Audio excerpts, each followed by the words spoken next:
பாரதி ராஜா மற்றும் பாக்யராஜ் இல்லாமல் அந்த நாட்களில் பல நல்ல படங்கள் இருந்திருக்காது. அப்படிப்பட்ட அவர்களை பற்றி ஒரு சுவாரஸ்யமான சம்பவம். சினிமாவின் வழிப்போக்கினை மாற்றிய இயக்குநர்கள் ஒவ்வொரு காலகட்டத்திலும் இருந்திருக்கிறார்கள். அதில் பாரதி ராஜாவின் பங்கு மிகவும் முக்கியம்.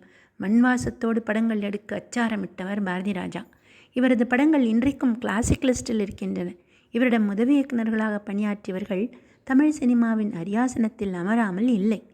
அப்படி இவரிடத்தில் உதவி இயக்குநராக இருந்தவர்களில் இயக்குனர் பாக்யராஜும் முக்கியமானவர்.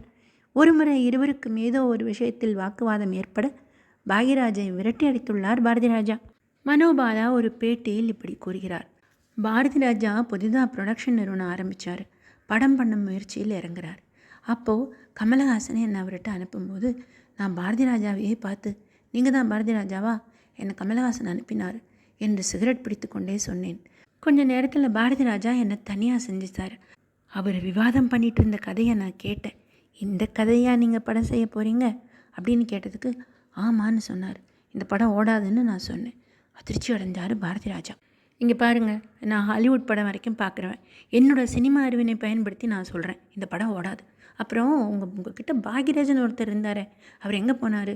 அவனை நான் அடித்து விரட்டிட்டேன், எனக்கும் அவனுக்கும் வாக்குவாதம் ஆயிடுச்சு அப்படின்னு சொன்னதும், என்ன சார், புதுசாக கம்பெனி ஆரம்பிக்கும் போது நல்லா திறமையானவர்களை பக்கத்தில் வச்சுக்காமல் அனுப்பிச்சி விட்ருக்கீங்களே, திரும்ப கூட்டிகிட்டு வர சொல்லுங்கள் சார்.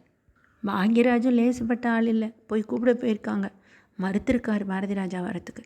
அப்புறம் பொறுமையாக எடுத்து சொன்னதுக்கப்புறம் சரின்னு திரும்ப பாரதி ராஜா கூட வந்து சேர்ந்துக்கிட்டார். இதைத்தான் நேரம் என்பார்களோ?